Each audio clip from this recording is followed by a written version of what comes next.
Hello friends, my name is Sachin Srivastava and I welcome back you in our channel Scribble Writing।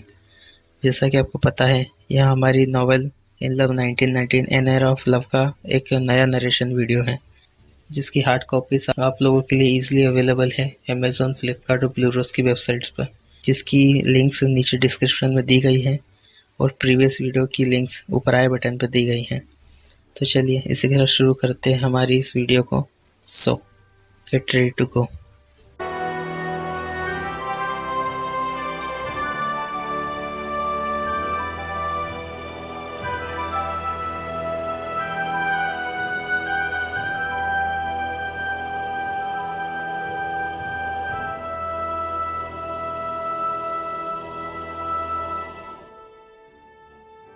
यह कहानी पूरी तरह से काल्पनिक रचना है। इस कहानी में उपयोग किए गए नाम, स्थान, वस्तु या किसी घटना का वास्तविक जीवन से कोई संबंध नहीं है।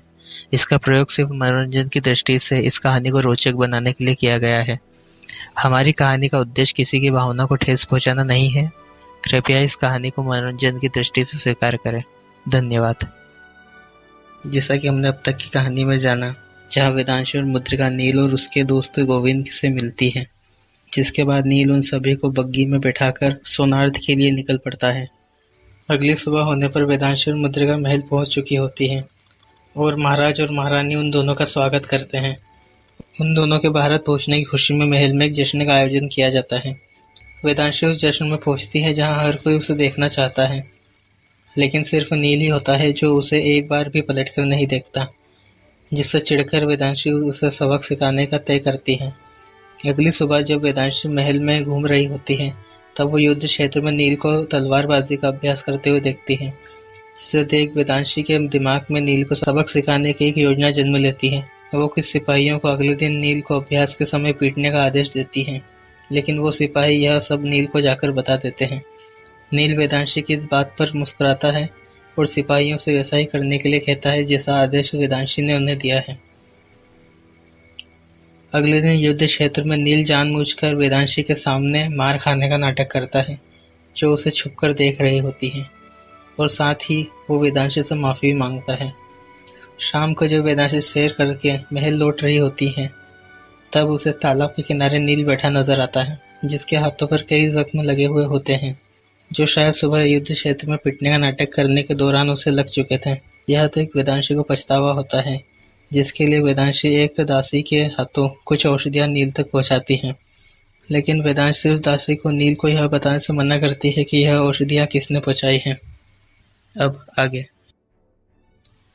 महल में कुछ दिन बीत जाने के बाद एक सुबह वेदांशु अपने कक्ष में चुपचाप गुमसुम सी बैठी हुई थी और उसका किसी भी कार्य में मन नहीं लग रहा था। शायद इसलिए क्योंकि जब से वो सोनार्थ आई थी, वो इस महल में ही इधर उधर घूमती रहती थी, जहाँ उसके करने के लिए भी कुछ कार्य नहीं था। साथ ही नील से लड़ाई करना भी इन कुछ दिनों में उसके लिए कुछ नया नहीं रह गया था।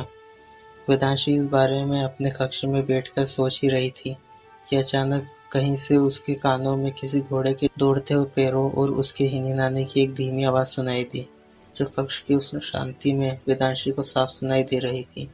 और इस आवाज़ को सुन वेदांशु अपनी जगह से उठकर उस आवाज़ की दिशा में कक्ष के पीछे वाली खिड़की की ओर चल दी, जहां पहुंचकर उसने देखा कि बाहर मैदान में थोड़ी दूर पर घोड़ों का एक अस्तबल बना हुआ था, जहां कई तरह के घोड़े उस अस्तबल में दिखाई दे रहे थे।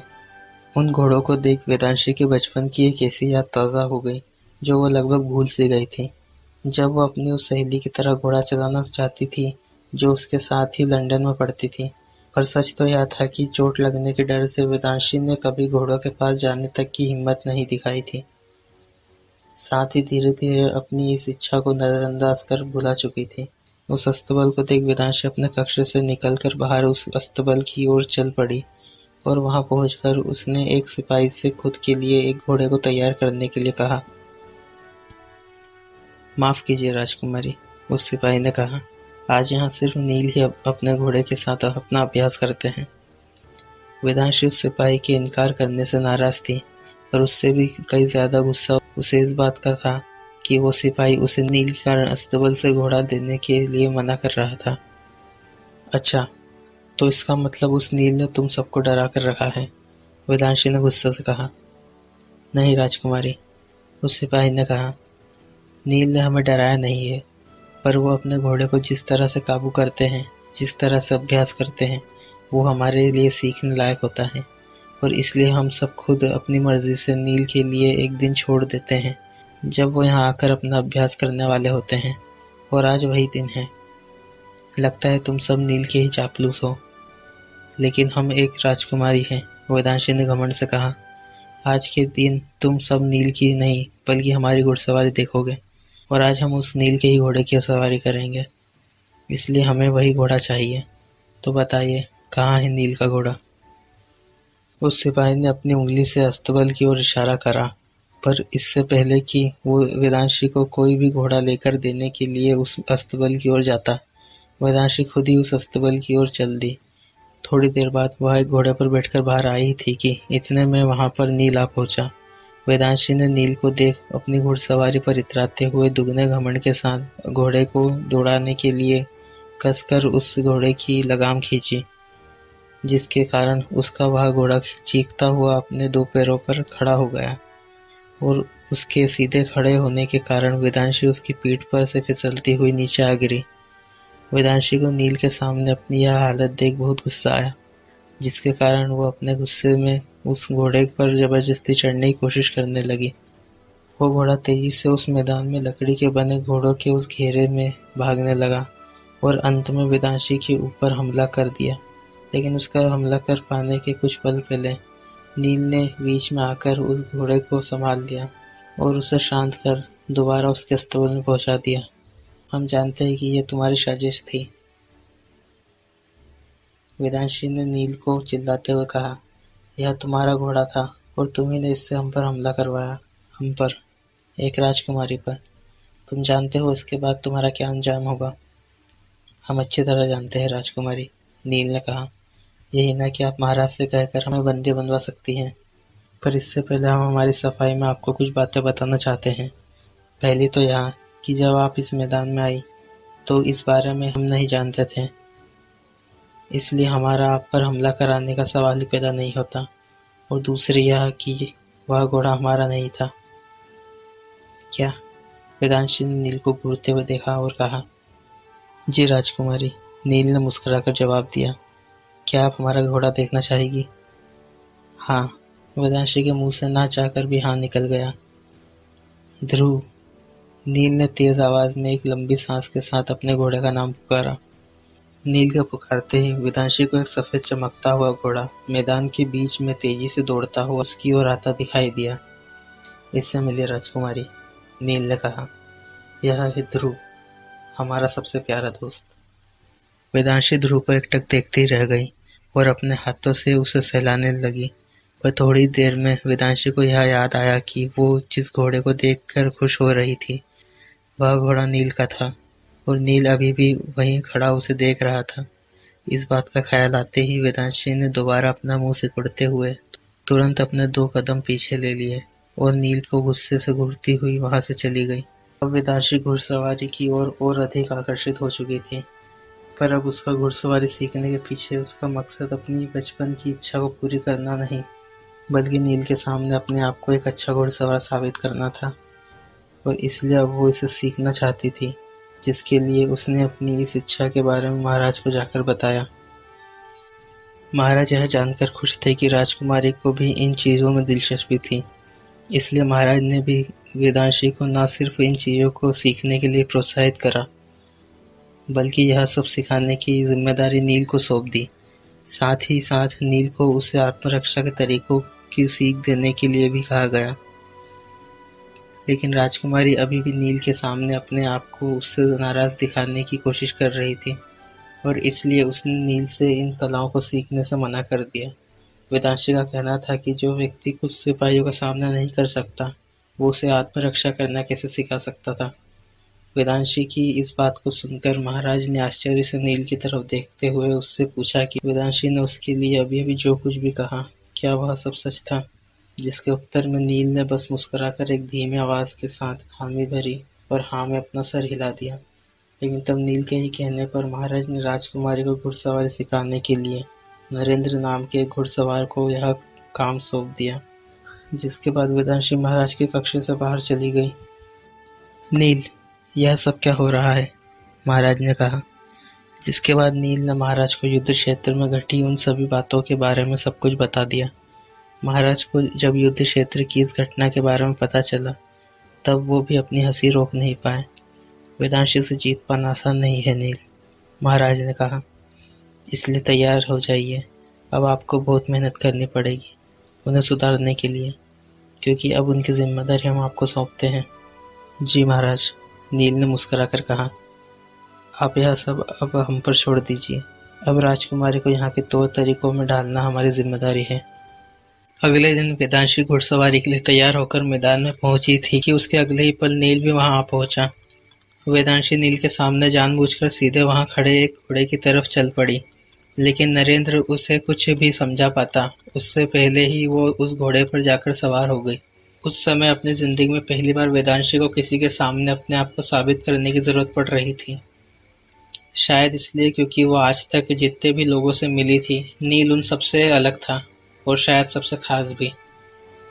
उस समय नरेंद्र वेदांशी को समझा रहा था कि वो उस घोड़े पर जिस तरह सवार थी वो उसके लिए खतरनाक हो सकता था, लेकिन वेदांशी उसकी एक सुनने को तैयार नहीं थी। नरेंद्र के साथ नील भी वेदांशी को समझा रहा था, पर यह समझना मुश्किल था कि नील उसे रोक रहा था या और अधिक गुस्सा दिला रहा था, क्योंकि वेदांशी नील की बातों से और अधिक चिढ़ती जा रही थी। राजकुमारी, उतर जाइए घोड़े पर से, नील ने कहा। यह आपके बस का कार्य नहीं है। अगर घोड़ा बिदक गया तो आपको चोट लग जाएगी। हमें यहाँ तुमसे सीखने की जरूरत नहीं है, वेदांशी ने गुस्से से कहा, कि हमें क्या करना है और क्या नहीं। याद रखो, तुम बस एक नौकर हो और हम यहाँ की राजकुमारी। हम इस घोड़े को ही नहीं बल्कि किसी को भी काबू कर सकते हैं। इसके बाद वेदांशी ने उस घोड़े को तेजी से दौड़ाना शुरू कर दिया, पर अपने गुस्से में उसने इस बात पर ध्यान ही नहीं दिया कि वो उस घोड़े को दौड़ाती हुई सीधे महल से बिल्कुल उल्टी दिशा में एक जंगल की ओर ले जा रही थी। और जब तक उसे इस बात का एहसास होता, वो उस जंगल के बहुत नज़दीक पहुंच चुकी थी। लेकिन वेदांशी अपनी लाख कोशिश के बाद भी उस घोड़े पर काबू नहीं कर पा रही थी, जिसके कारण वो घोड़ा बिना रुके भागता ही जा रहा था। जिसके बाद वो भागता भागता बीच जंगल में जा पहुंचा, पर अब तक वो घोड़ा पूरी तरह से वेदांशी के काबू से बाहर हो चुका था, जिस कारण उस बीच जंगल में वो बिदक गया और तेज गति से दौड़ने लगा। वेदांशी के महल से उस घोड़े को लेकर निकलने के बाद नरेंद्र थोड़ी दूर तक उसके पीछे भागा था, लेकिन फिर अचानक वेदांशी उसकी नज़रों से ओझल हो गई, जिसकी खबर लेकर नरेंद्र वापस महल लौट आया और नील को वेदांशी के उस जंगल की ओर जाने की बात बताई, जिसकी खबर मिलते ही नील फौरन ध्रुव को लेकर वेदांशी को ढूंढने निकल गया। अब तक वेदांशी उस जंगल के काफ़ी गहराई में जा पहुंची थी, जिस कारण नील को उसे ढूंढते ढूंढते काफ़ी समय बीत गया, पर इसके बावजूद वेदांशी नील को कहीं दिखाई नहीं दी। वेदांशी का बिदका हुआ घोड़ा, जो उसे लेकर दौड़ता हुआ जंगल में घुस आया था, अब एक जगह पर आकर रुक गया था, लेकिन कहाँ, यह वेदांशी खुद भी नहीं जानती थी। उस समय वेदांशी थोड़ा घबराई हुई थी और बीच जंगल में खड़ी बस किसी के वहां आकर उसे उस जंगल से बाहर निकाल ले जाने का इंतजार कर रही थी, क्योंकि वो इस जंगल के बारे में कुछ भी नहीं जानती थी। वेदांशी वहां खड़ी उस घने जंगल की गहराई का अंदाजा ही लगा रही थी कि तभी अचानक वहां कहीं से एक शेर के दहाड़ने की आवाज़ सुनाई दी, जिसे सुनकर वेदांशी का वो घोड़ा तेजी से उछल गया, जिससे वेदांशी उस घोड़े पर से नीचे आ गिरी। जिसके बाद शेर की दहाड़ से डरा हुआ घोड़ा तो तेजी से दौड़ लगाता हुआ वहां से भाग गया, पर घोड़े पर से गिरने के कारण वेदांशी उस ढलान वाली जमीन पर तेजी से फिसलती हुई एक खाई में जा गिरी और एक पेड़ की शाखा से जाकर लटक गई, जिसके कारण वेदांशी इतना डर गई कि मदद के लिए अपनी पूरी ताकत के साथ जोर जोर से चिल्लाने लगी। जिसके बाद वेदांशी की आवाज़ सुन नील वहां पहुंच तो गया, पर वहां उसे वेदांशी कहीं नजर नहीं आई। वेदांशी मदद के लिए लगातार चिल्ला रही थी, जिसकी चीख का पीछा कर नील उसे खोजने में कामयाब हो गया, पर नील ने जब वेदांशी को देखा तो वह उसे खाई में पेड़ की एक टहनी की ओर पकड़ी हुई लटकी नजर आई, जिसे देख नील और समय बर्बाद किए बिना पेड़ की एक टहनी को तोड़कर ले आया, जिसका इस्तेमाल एक रस्सी की तरह करते हुए उसने वेदांशी को उस खाई से बाहर निकाल लिया। नील ने वेदांशी को बचा तो लिया था, पर साथ ही साथ वो उसकी इस हरकत से बहुत नाराज था। चाहे आप राजकुमारी ही क्यों ना हो, नील ने एक नाराज आवाज में कहा। पर आपको भी कोई कार्य तब तक नहीं करना चाहिए जब तक आपको उस कार्य की समझ ना हो। आप जानते हैं कि आप राजकुमारी हैं, हम जानते हैं कि आप राजकुमारी हैं, पर वो घोड़ा, यह जंगल और यहाँ के जंगली जानवर नहीं जानते कि आप राजकुमारी हैं। आपके लिए यह सब बस एक हंसी मजाक और अपना मन बहलाने का साधन हो सकता है, पर आज आपकी इस आदत के कारण आपकी जान भी जा सकती थी। आज आपको कुछ भी हो जाता तो हम महाराज से कभी नज़र नहीं मिला पाते। हमारी विनती है आपसे कि कृपया खुद के बारे में नहीं तो अगली बार ऐसा कुछ भी करने से पहले महाराज और रानी माँ के बारे में ज़रूर सोच लीजिएगा राजकुमारी। तब नील नहीं होता तो सच में आज वेदांशी भी नहीं होती। उस दिन वेदांशी पहली बार किसी और को खुद के लिए इतना परेशान होते देख रही थी। वेदांशी को ज़रा भी नहीं लगा कि उससे जो बात कर रहा था वो कोई और था, पर उसे लगा जैसे कि कोई उसका अपना ही उसकी गलती पर उसे इतना समझा रहा था। सॉरी, वेदांशी ने धीमी आवाज़ में कहा। क्या? नील ने आश्चर्य से कहा। आपने क्या कहा हमसे? हमें यकीन नहीं हुआ। क्या आपने अभी अभी हमसे माफ़ी मांगी? हाँ, वेदांशी ने हुक्म चलाते हुए कहा। इसमें इतना खुश होने की कोई ज़रूरत नहीं है। अब हमें चुपचाप वापस महल लेकर चलो। नील के वेदांशी पर इस तरह नाराज़ होने से नील के मन में कहीं न कहीं यह डर था कि कहीं वेदांशी उसकी इन बातों को किसी गलत तरीके से अपने मन पर ना ले लें। पर वेदांशी के चेहरे पर दोबारा से उसके पुराने तेवर देख और उसके अपने अंदाज में बिना कोई जवाब दिए नील की बातों को समझने से नील खुश था, जिसके बाद अब वेदांशी को दोबारा महल ले आया था। अगले दिन महाराज ने जब वेदांशी से उसकी घुड़सवारी के विषय में पूछा तब वेदांशी ने उन्हें बीते दिन पर हुए उस हादसे के बारे में सब कुछ बता दिया, जिसके बारे में पता चलने के बाद महाराज ने नील को वेदांशी की जान बचाने के लिए धन्यवाद तो किया, पर साथ ही अब उन्हें राजकुमारी की चिंता हो रही थी। इसलिए महाराज अब चाहते थे कि वेदांशी इन सब चीज़ों से दूर रहे, पर वेदांशी अपने इस प्रशिक्षण को पूरा करना चाहती थी। जब तक हम इन कार्यों को करने के लिए सक्षम नहीं हो जाते तब तक हम पीछे नहीं हटेंगे पिताजी। लेकिन हाँ, बस अब हमें सिखाने वाला कोई और होगा, वेदांशी ने कहा। आप किसकी बात कर रही हैं? महाराज ने कहा। हम नील की बात कर रहे हैं पिताजी, वेदांशी ने कहा। महाराज को वेदांशी के इस ख्याल से कोई एतराज़ नहीं था, और क्योंकि अब वेदांशी भी नील से प्रशिक्षण लेने को तैयार थी तो अब महाराज भी निश्चिंत होकर उसे यह कार्य सौंप सकते थे। अब वेदांशी को यह सभी कला सिखाने की जिम्मेदारी नील को दे दी गई थी, जिसके अगले ही दिन से नील ने वेदांशी का प्रशिक्षण शुरू कर दिया था। नील वेदांशी को यह सब कभी सख्ती से तो कभी नरमी से, कभी गुस्से से तो कभी प्यार से, और कभी शांति से तो कभी फटकार के साथ सिखा रहा था, जिससे कभी कभी वेदांशी को नील पर गुस्सा आता तो कभी नील की किसी हरकत पर हंसी। इन दिनों अब तक महल में वेदांशी ने अपना सबसे ज़्यादा समय नील के साथ ही बिताया था, और अब वो नील की हर बात को समझने लगी थी, जिसके साथ ही अब किसी भी छोटे बड़े कार्य के लिए वेदांशी की ज़बान पर सबसे पहला नाम नील का ही होता था। लगभग 1 महीने में नील ने राजकुमारी को घुड़सवारी और तलवारबाजी के कई गुण बड़े ही अच्छे तरीके से सिखा दिए थे, जिन्हें देख महाराज भी काफ़ी खुश थे। जिसके साथ ही वेदांशी को इस तरह इन चीज़ों में रुचि लेता देख महाराज को एक ऐसे आयोजन का विचार सूझा, जिसके द्वारा वो राज्य के बाकी दूसरे लोगों को भी इन कलाओं के लिए प्रेरित कर सकते थे। और अपने इस विचार में वो घुड़सवारी में शस्त्रों को शामिल कर अपने राज्य में एक प्रतियोगिता करवाना चाहते थे, और यह उनके लिए एक अच्छा बहाना था जिससे वो अपने राज्य के लोगों के बीच रहकर उनके साथ कुछ वक्त बिता सकते थे।